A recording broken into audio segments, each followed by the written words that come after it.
합니다. 우리 교회학교 선생님이 요한계시록 21장 천국 이야기를 다 들려주고 난 다음에 자기를 급한 아이들에게 물었대요. 자, 그러면 이렇게 좋은 천국, 이렇게 좋은 천국 하늘나라에 나도 가고 싶어요 하는 사람 손을 들어보라고. 나도 가고 싶어요. 그러니까 전부 다 학교에 있으면 저요 하고 손을 다 드는데 맨 앞쪽에 앉은 작은 아이가 손을 안 들고 시무룩하게 있는 거예요. 그러니까 이 교회학교 선생님이 아이에게 물었습니다. 너는 천국 가고 싶지 않니? 그래 물으니까 아이가 근심스럽게 대답을 하기를, 오늘 교회 올 때에 엄마가 예배 마치면 다른 곳으로 가지 말고 오라고 했어요. 집으로 오라고 했어요. 천국 가고 싶은 사람 손 들으라고 하니까 어머니가 일러주셨던 예배 마치고는 곧장 집으로 오라고 하는 그 말씀을 귀에 남아 있어서 손을 못 들은 이 아이의 모습 우리가 잘 생각해 보세요. 한 가지 우리가 알아야 될 것은 아무리 엄마 아빠의 말씀이 무섭고 두렵다 할지라도, 그러나 또 한편으로 엄마 아빠가 없는 가정보다는 있는 가정이 훨씬 더 좋잖아요. 그런데 가끔 보면요, 아이들이요, 엄마 아빠가 없어졌으면 좋겠다 이렇게 생각하는 아이들도 혹 있을 수 있어요. 왜? 없어 본 적이 없으니까. 없어 본 적이 없으니까.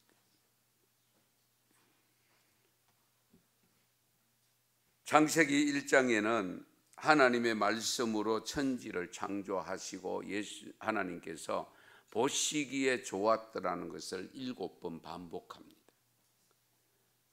빛이 있어라, 보시기에 좋았다. 그리고 궁창, 바다, 물, 땅 만들고 보시기에 좋았더라. 마지막 인간을 만드시고 보시기에 좋았더라. 그렇게 고백하고 있는데 2장에 넘어가면 하나님 보시기에도 안 좋은 것이 나옵니다. 기억나세요? 2장 8절에 보시면, 18절에 보시면 여호와 하나님이 이르시되 사람이 혼자 사는 것이 좋지 아니하니. 다 창조해 놓으시고 다 보시기에 좋다고 했는데 혼자 사는 것이 좋지 않았다. 그래서 여러분 잘 아시는 대로 아담의 갈비뼈를 하나 뽑아서 만든 것이 여자잖아요. 그래서 부부는 일심동체라 하고, 사람은 나면 남녀가 만나 결혼을 해서 가정을 이루어 가는 것이 하나님의 섭리고 뜻입니다. 이 하나님의 창조 질서입니다. 그런데 이 가정이 에덴 동산에 살 때에 진정한 에덴 동산이 되었습니다. 그런데 문제는 그 가정이 죄를 범함으로 말미암아 에덴 동산을 떠나게 됩니다. 에덴이 되지를 못합니다. 안타깝게도 오늘 지구상에 우리가 살고 있는 이 한국 사회에 지옥 같은 가정, 구체적으로 파악할 수는 없지만 우리의 시대가 흐를수록 점점 많아지고 있다는 것을 느끼지 않습니까? 세상에 이럴 수가, 이런 표현을 하는, 근심된 표현을 하는 가정들이 늘어나고 있습니다.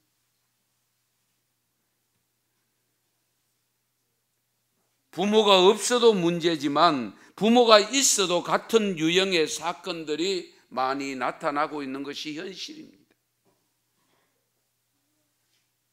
작금의 우리 사회의 커다란 변화는 물질 풍요로움과 신세대들의 가치관 변화, 어른들이 생각을 잡을 수 없는, 생각으로 따라잡을 수 없을 만큼 변화의 속도가 너무 크다 보니까, 그리고 빠르다 보니까 이 나라가 어디로 갈까? 이 세계가 어디로 갈까?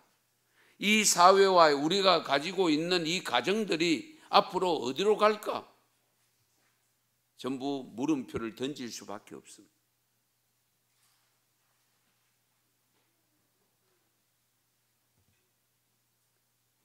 특히 우리나라는 부모님들의 교육열이 대단하잖아요.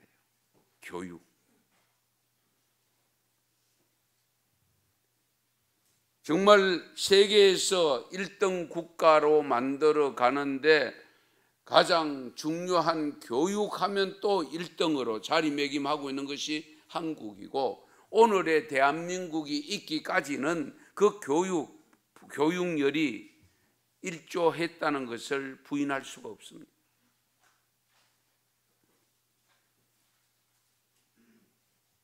일제 36년 식민지 생활과 6.25 동란 큰 재난을 겪어서 폐허가 된 이 땅이 자원이 빈약한 약점을 갖고 있음에도 불구하고 오늘날과 같은 이 번영의 국가로 이룩한 것은 우리 부모님들의 교육열이 있었습니다.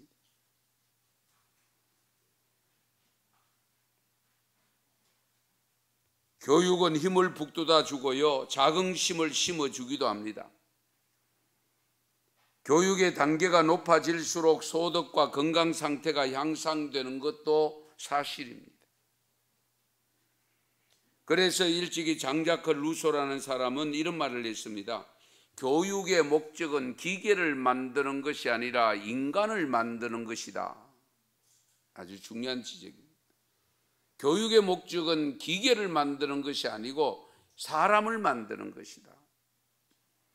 코던이라고 하는 사람도 교육은 인간을 만든다고 주장했습니다.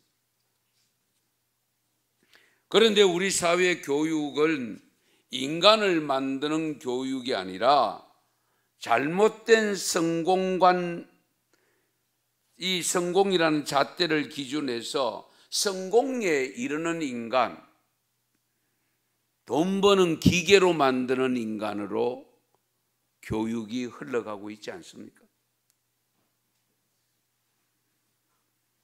그러면 이러한 위치에 처한 가정과 교육의 현실 속에 함께 어우러져 살고 있는 예수를 구주로 믿고 영생을 믿고 천국을 믿는 우리 성도들의 가정과 교육은 어떠해야 되는가?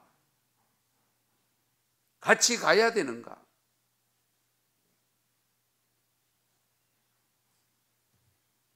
어린이 주일을 맞이해서 새롭게 인식하지 않으면 안 되겠기에 오늘 읽은 본문 잠언 4장 1절에서 15절 말씀 내용을 가지고 우리가 진정 기독교 가정 안에서 가르쳐야 될, 자녀들에게 가르쳐야 될 내용의 구체적으로 어떤 내용을 가르쳐야 되는가, 그 말씀을 집중적으로 전하려고 합니다. 1절에서 9절까지 내용을 보면 10절 이하의 내용을 아들들, 자녀들에게 교육하는 이유를 설명해 주고 있습니다. 그 이유가 뭐냐? 교육을 하는 아버지가 자기 아버지로부터 교육을 이렇게 받아서 그렇기 때문에 나도 너에게 이렇게 교육한다. 그런 내용입니다. 잠언은 누가 썼습니까? 솔로몬. 그럼 솔로몬이 자기를 표현하고 있습니다. 그러면 자기 아버지는 누굽니까? 다윗이죠.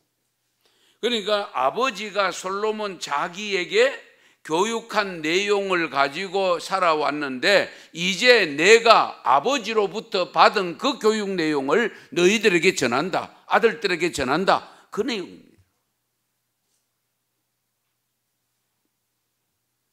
그래서 오늘 본문 3절 4절 말씀에 그 내용을 고백합니다.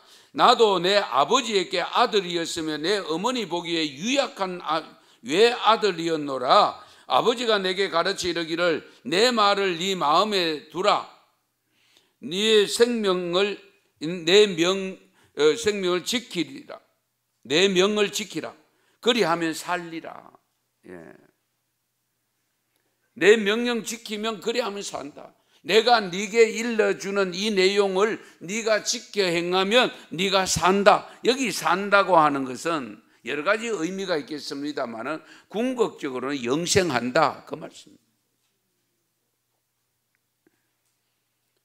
그러면 우리가 이 훈계의 내용을 보면서 우리 믿음의 가정에 지금까지 나름대로 양육을 해왔고 이미 다 큰 자녀들도 두고 있지만 또 손자녀들을 두고 있는 우리 각 가정에서 우리가 무엇을 어떻게 교육해야 될 것인가? 첫 번째는 지혜로운 길을 가르쳐야 됩니다.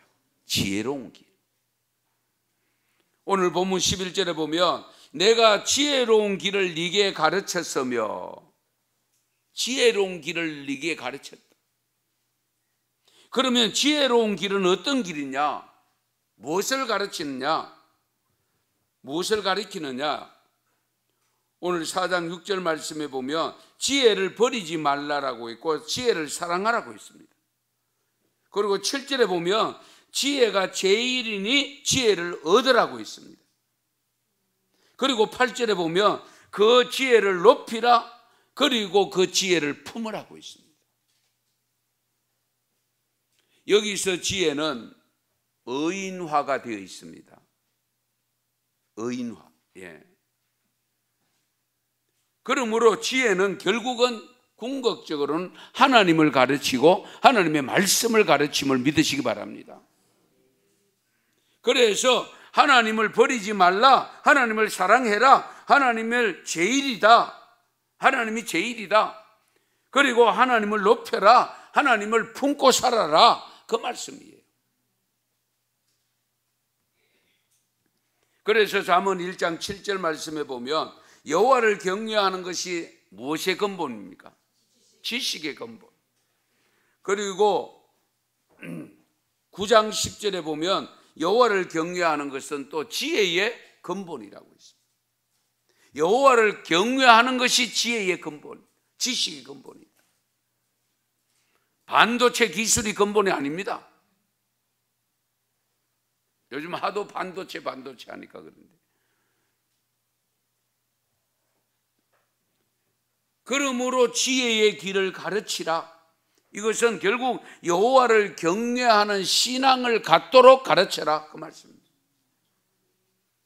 그 이유가 뭐냐? 잠언 3장 5절에 이런 말씀이 있습니다. 너는 마음을 다하여 여호와를 신뢰하고, 마음을 다하여 여호와를 신뢰해라.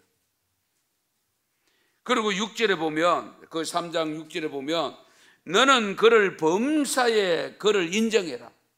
범사에 그를 인정해. 그리하면 내 길을 지도하시리라. 할렐루야. 이어서 7절 8절 말씀에 보면 여호와를 경외하며 악을 떠날지어다. 이것이 내 몸에 양약이 되어 내 골수를 윤택하게 하리라. 그리고 14절에 보면 지혜를 얻는 것이 은을 얻는 것보다 낫고 그 이익이 정금보다 낫다. 예. 우리 순금 99%짜리 한 주먹 갖고 있으면 뭐 세상을 날 것 같잖아요. 그런데 그것보다도 더 나은 것이 뭐냐? 지혜입니다. 그것이 뭐냐? 결국 하나님입니다. 하나님. 그 하나님을 우리가 쉽게 만날 수 없기 때문에 하나님은 우리를 만나 주시기 위해서 주신 것이 말씀이잖아요. 성경이잖아요.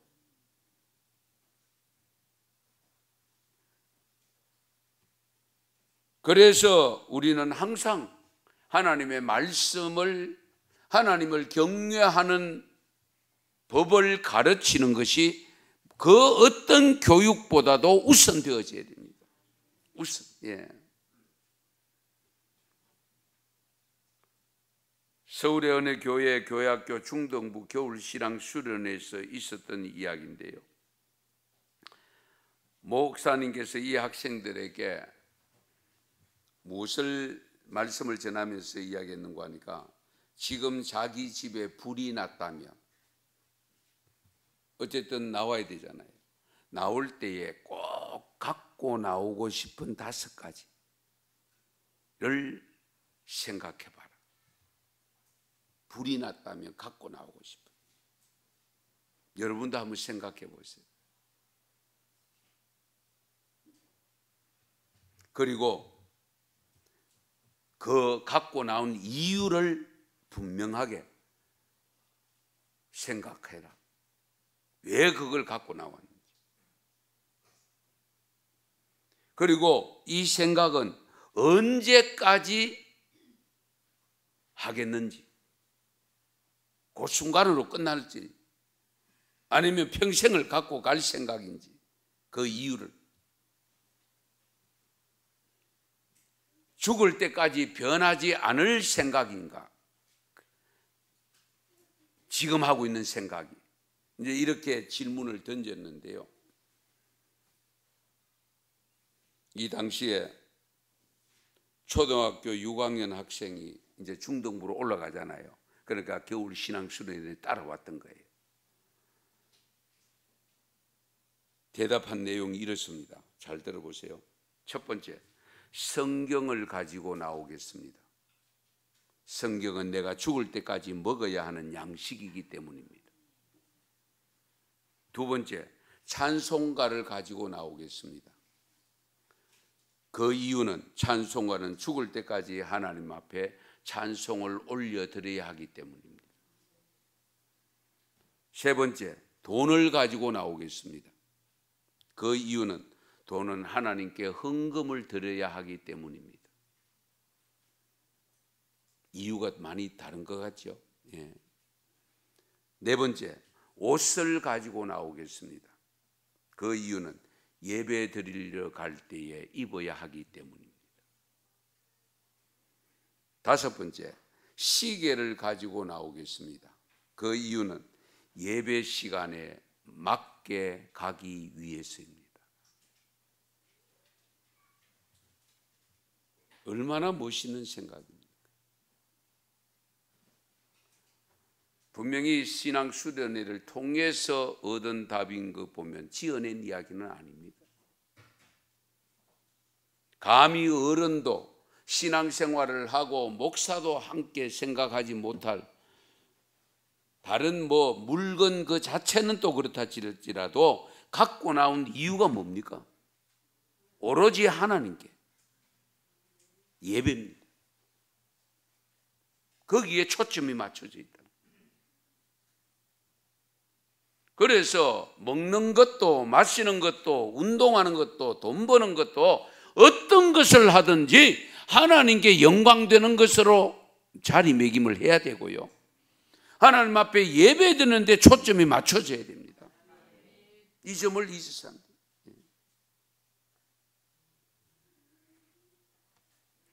이것이야말로 가장 지혜로운 길을 가고 있는 자의 고백이라고 하지 않을 수가 없죠. 이런 훌륭한 믿음을 가진 자녀를 양육한다 하는 것이 부모에게 달려 있습니다. 예.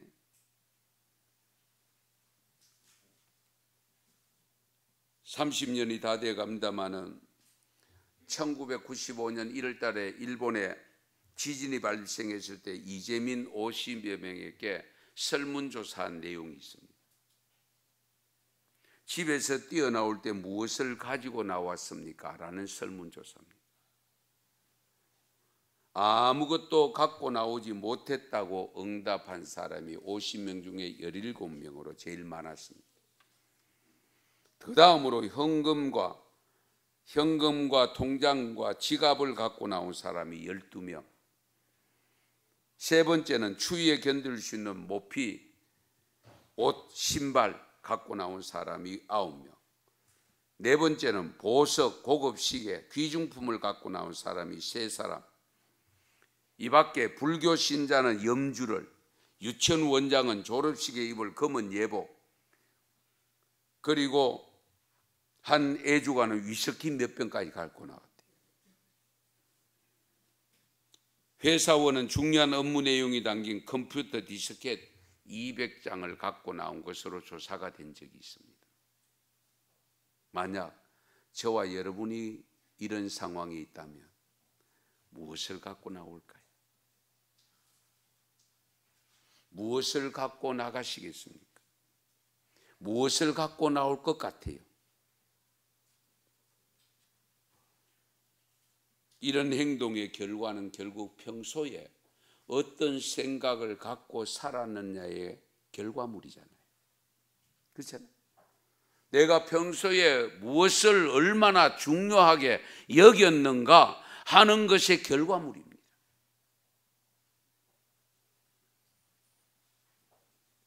자녀들에게 아름다운 신앙을 갖게 하는 것이 가장 귀하다는 것을 잊어서는 안 됩니다. 그것이 가장 좋은 교육임을 알고 있음에도 불구하고 실천이 어렵다는 사실입니다. 몰라서 못하는 경우는 아마 잘 없을 겁니다. 아는데 현실과 부딪히면 현실이 눈앞에 보이는 것이 우선적으로 다가오기 때문에 생각했던 것, 평소에 생각하고 있던 것을 잊어버립니다. 이것이 우리의 연약한 부분.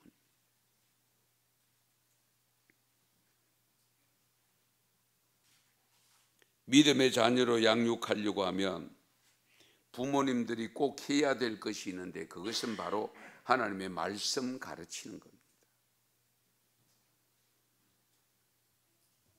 잠언 3장 1절 말씀에 내 아들아 나의 법을 잊어버리지 말고 네 마음으로 나의 명령을 지키라. 나의 법을 잊어버리지 말라. 잊어버리지 않기 위해서는 늘 묵상해야 됩니다. 왜? 기억에는 한계가 있잖아요. 잘 잊어버리잖아요.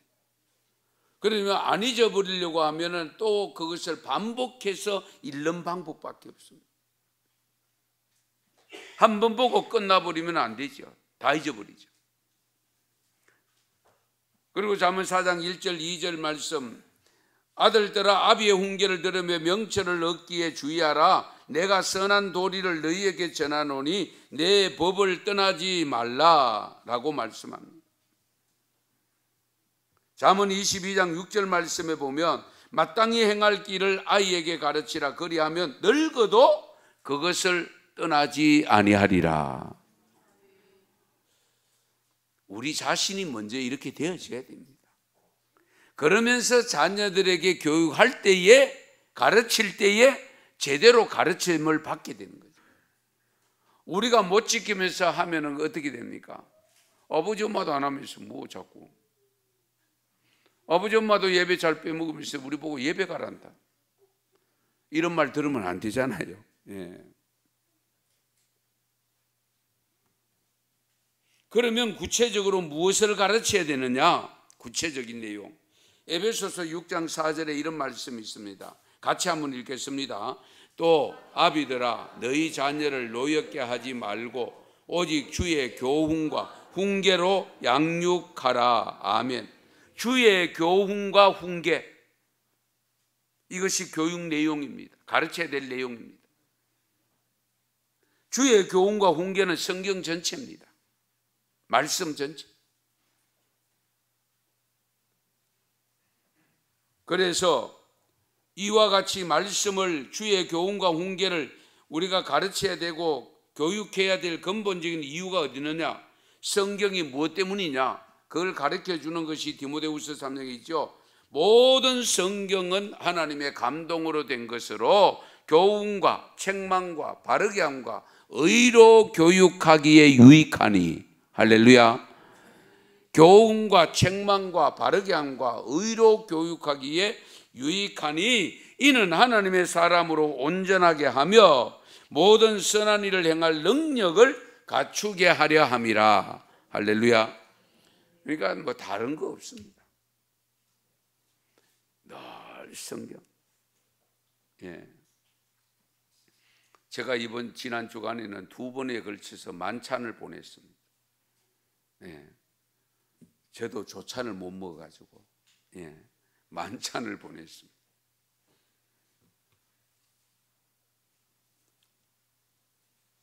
여러분을 괴롭히려고 한 게 아닙니다. 어떻게 하든지 말씀과 더불어 살아가는 믿음이 되게 하기 위함임을 믿으시기 바랍니다. 말씀을. 자기 어머니가 온 가족에게 매우 바람직한 방식으로 큰 영향력을 끼쳤다는 것을 깨달은 한 신학생이 있었습니다.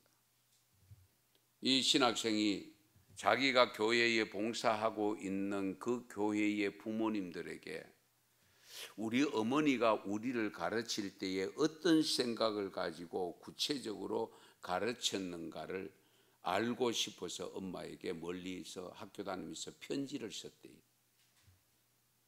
그 좀 방법을 가르쳐 달라고. 왜? 그 방법을 알면은 그 방법을 가지고 자기가 심호하고 있는 교회 부모님들에게 가르칠 수 있기 때문에. 어머니가 편지로 답장이 왔습니다. 내용이 이렇습니다. 같은 잘못을 가지고 맺맞는 아이에게는 나중에 그것을 가지고 다시 꾸짖지 않는다. 같은 잘못을 가지고 매맞는 아이에게는 나중에 그것을 가지고 다시 꾸짖지 않는다. 우리는 자꾸 때려야 되죠. 그렇잖아요. 예. 두 번째, 남의 물건은 아무리 사소한 것이라도 소중하게 여기게 한다. 하찮은 것이라도 소중하게 여기도록 한다. 세 번째, 순종한 행동에 대해서는 일일이 칭찬하고 자주 상을 준다. 네 번째, 약속은 반드시 지킨다. 이 어머니가 한 가지 중요한 것은 아이들 각각의 특성에 따라 그 아이들과 함께 갖는 시간을 내었다는 사실. 그런데 이 어머니가 자녀가 10남매입니다. 아이들마다 따로 맞는 시간을 내어서 아이와 함께 대화하는 시간을 가지려고 하면 엄마가 얼마나 바쁘겠어요. 10남매나 되는데.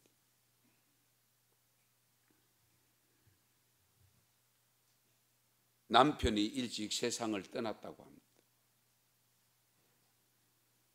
그래서 이 자녀의 신앙적이고 정서적 필요를 찾아 채워주는 일을 어머니가 혼자서 감당했다는 사실입니다.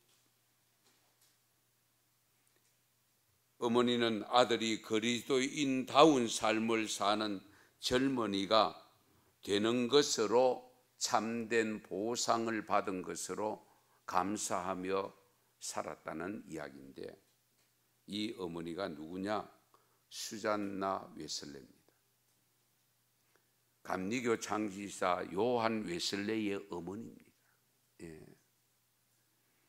위대한 어머니 밑에서 위대한 아들이 태어난 겁니다. 참된 지혜자이신 하나님의 지혜인 말씀을 자녀들에게 부지런히 가르치십시오. 그리고 학생 여러분, 청년 여러분, 여러분들은 세상 지식도 중요하지만 그보다 하나님의 지혜가 더 중요함을 믿고 하나님의 지혜 서인 바로 성경 읽는 것과 배우는 것과 그리고 그 말씀을 따라 사는 것을 평생에 가장 우선순위에 두고 살아가는 우리 다음 세대들이 다 되시기를 바랍니다. 그 다음에 두 번째 가르친 내용이 정직한 삶을 가르쳤습니다. 정직한 삶. 정직성에 대해서는 자주 또 말씀드리는 겁니다만은 어쨌든 신용사회의 생명은 정직인데요. 우리나라가 정직성이 많이 약합니다. 미국의 초대 대통령 조지 워싱턴, 남이 나를 정직한 사람이라고 불러주는 성격을 죽을 때까지 유지하고 싶다. 나는 정직한 사람이라는 말을 다른 어떤 칭호보다도 더 귀하게 생각한다라고 주장했습니다. 우리가 지금은 자연이 파괴되어 가는 것을 우려하고 있고 환경 오염을 우려하고 있습니다.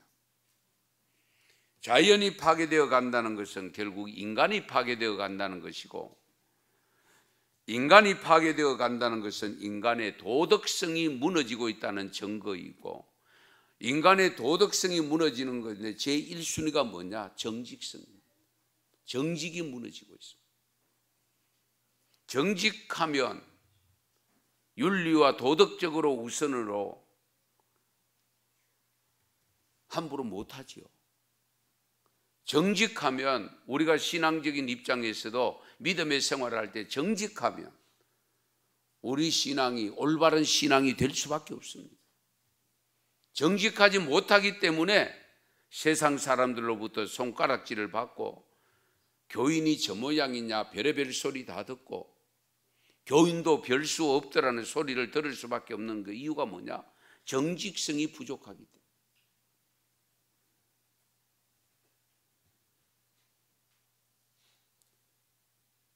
인간이 자기 양심을 속이지 않으면 가장 진실된 사람이죠. 하나님의 사람이 되기 전에 진실된 사람이 되는 것이 우선되어져야 됩니다. 그래서 목사가 되기 전에 사람이 되라는 말을 곧장 신학교 다닐 때에 교수님들로부터 듣고 다녔습니다.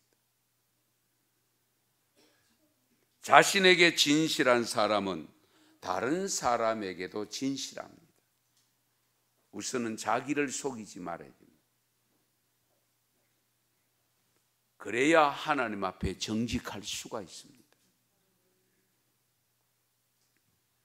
다른 사람에게 정직해야 한다는 것을 극명하게 보여준 사건, 초대 사건이 아나니아와 삽비라 사건입니다.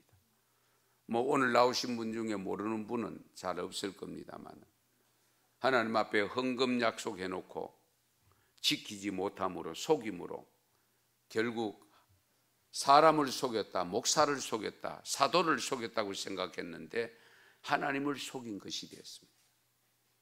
그래서 불과 몇 시간 사이에 부부가 세상을 떠나야 했습니다. 또 구약 성경에 보면 정직하지 못한 부분이 나타난 사건이 있죠. 가인이 동생 아벨을 죽이고 묻어놓고 시치미를 뚝 떼고 있었습니다. 하나님이 가인을 찾아옵니다. 동생 아벨이 어디 있냐? 내가 동생을 지키는 자입니까? 참 당돌하죠. 내가 동생을 지키는 자입니까? 네 아우 동생의 핏소리가 지금 땅 속에서 들리고 있다.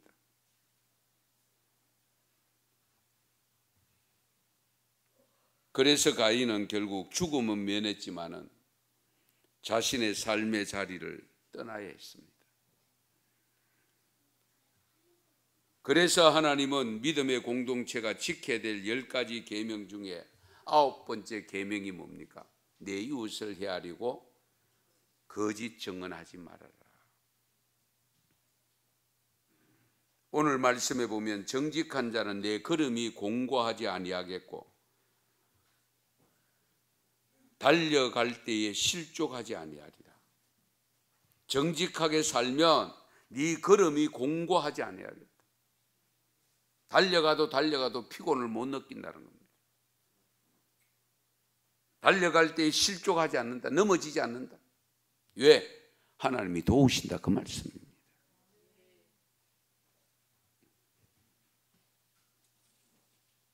어쨌든 가정의 달 5를 맞아서 정직한 삶을 실천함으로 우리 자녀들에게 정직성을 교육하는 교사로서의 부모가 되시고, 우리 자녀들은, 우리 다음 세대들은, 우리 학생들은, 청년들은 어쨌든 사회에 나가서 살아갈 때에 항상 하나님 앞에나 사람 앞에서 정직한 삶이 되시기 바랍니다.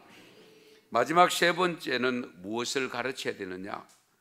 악한 길을 가지 않도록 가르쳐야 됩니다. 악한 길을 가지 않도록. 오늘 본문 14절 15절 말씀에 보면 사악한 자의 길에 들어가지 말며 악인의 길로 다니지 말지어다. 그의 길을 피하고 지나가지 말며 돌이켜 떠나갈지어다. 할렐루야. 사악한 길, 악인의 길 다니지 말라고 했습니다. 그의 길을 피하라고 했습니다. 지나가지도 말라고 했습니다. 아예 떠나버리라.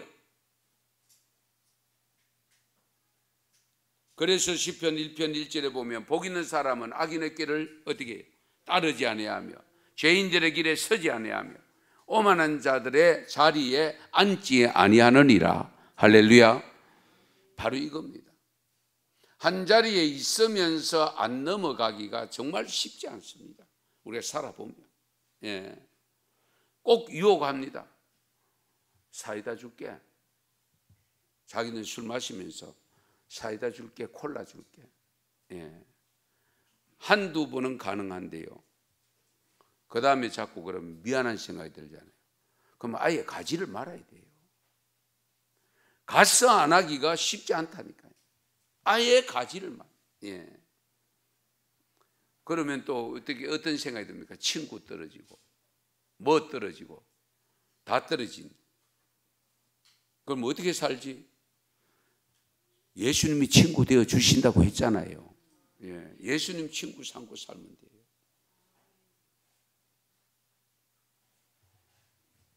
요한복음 17장 15절을 보면 이런 말씀이 있습니다. 내가 비옵는 것은 그들을 세상에서 데려가시기를 위함이 아니요 다만 악에 빠지지 않게 보전하시기를 위함이니이다. 요한복음 17장은 예수님께서 세상을 떠나기 전 기도한 내용입니다. 제자들을 위한 기도한 내용입니다. 기도하는데 왜 기도하느냐? 내가 비옵는 것은, 내가 기도하는 것은 그들을 세상에서 데려가시기를 위함이 아니요 다만 악에 빠지지 않게 보존되기를 위함이라. 그래서 우리가 좀 떨어져 있는 자녀들을 위해서 기도할 수밖에 없죠. 어느 곳에 있든지 악한 무리에게 빠지지 않게 해달라고 기도하고, 어쨌든 예배 잘 드리는 예배자로 살아갈 수 있도록 기도할 수밖에 없잖아요. 그러므로 우리 부모님들은 어쨌든 자기 자녀가 악에 빠지는 것을 원하는 부모는 없습니다. 비록 자기는 도둑이 되어 있다 할지라도 자기 아들에게 도둑질을 가르치는 부모는 없습니다. 그러므로 우리가 자녀들에게 하나님의 말씀, 지혜의 근본이신 하나님 중심으로 살아가도록 가르쳐 놓으면, 그 다음에 이 땅 위에 살면서 받아야 될 복은 내가 주는 것이 아니고 하나님이 주시잖아요. 그걸 우리가 믿고 있잖아요.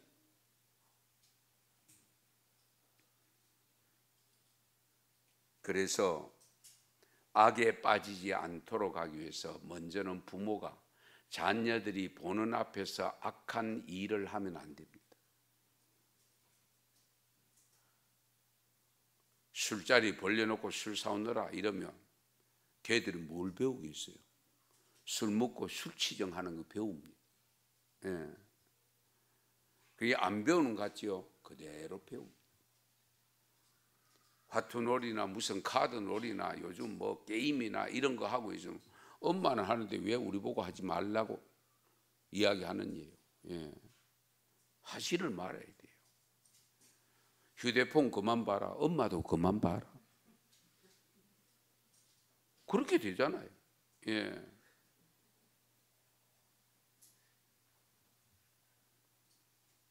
거짓말 하는 거 뻔히 다 보이는데 거짓말하면 안 된대. 엄마는 왜 아는데? 엄마 우리에게 거짓말 했잖아. 이렇게 나옵니다. 요즘 아이들이 얼마나 똑똑한데.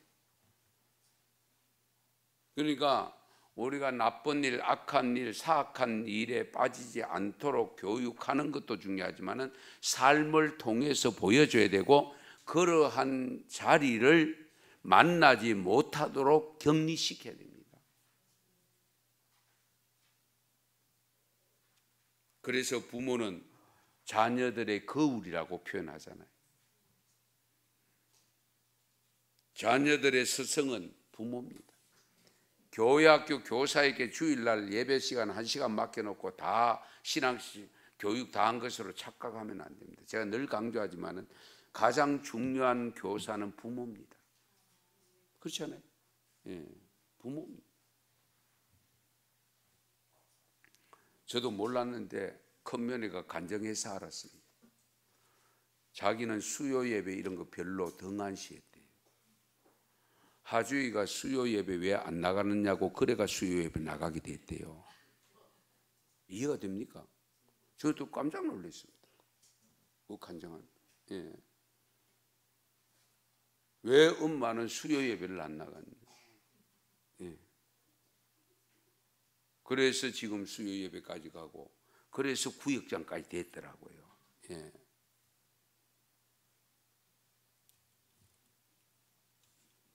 첫 번째 이야기 하나만 더 하고 마칠게요. 오래됐습니다만 영화 서편제 다 보셨죠? 기억납니까? 전라도 노래.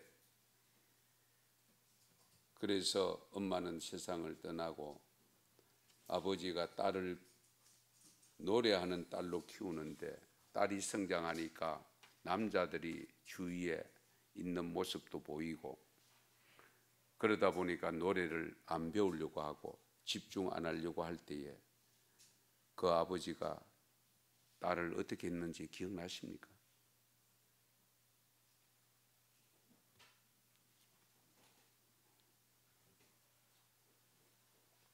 저는 그 영화 보면서 참 눈물을 흘리지 않을 수가 없어서 눈물을 흘렸는데, 눈을 어둡게 만들어 버렸잖아요. 앞을 못 보게 만들어. 한번 생각해 보십시다. 오로지 딸이 갈 길은 이 노래밖에 없다고 생각하고 그 노랫말을 가르치고 그 노랫말을 전공하는데 방해가 되는 것을 없애기 위해서 눈을 어둡게 했다. 혹 저와 여러분이 오로지 하나님을 경외하는 믿음 하나만을 갖게 하기 위해서 자녀들에게 이런 일을 할 수 있을까요?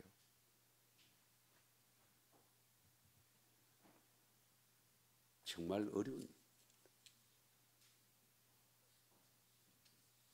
그런데 진정 우리 자녀들이 지혜의 근본이 되신 하나님을 경외하는 믿음으로 살아가도록 하기 위해서 과연 내가 절제해야 될 것이 무엇이며, 이 아이에게 가장 걸림돌이 되는 예배 생활에 하나님을 경외하는 생활에 가장 걸림돌이 되는 것을 없애는 방법이 무엇일까?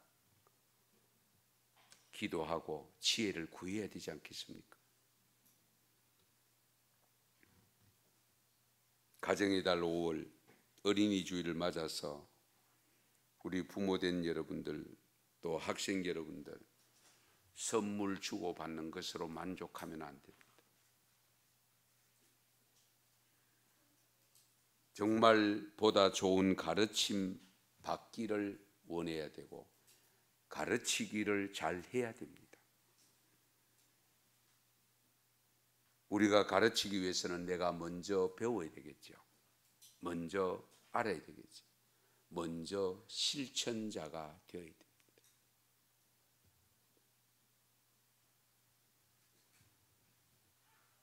간단하게 마지막 마땅히 행할 길을 가르치라고 한 그 부분 잠깐만 설명하고요. 내영 가정의 달의 말씀 준비하려고 하고 있는데, 마땅히 행할 길을 가르치라고 한 그 가르침의 단어가 티처가 아닙니다.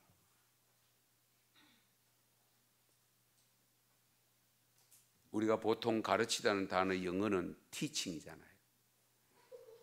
트레이닝, 훈련입니다. 지식적으로 가르치는 것에서 가르쳤다고 생각하면 안 됩니다. 삶을 통한 훈련으로서의 가르침, 그것이 잠언서에 말씀하는 마땅히 가르침입니다.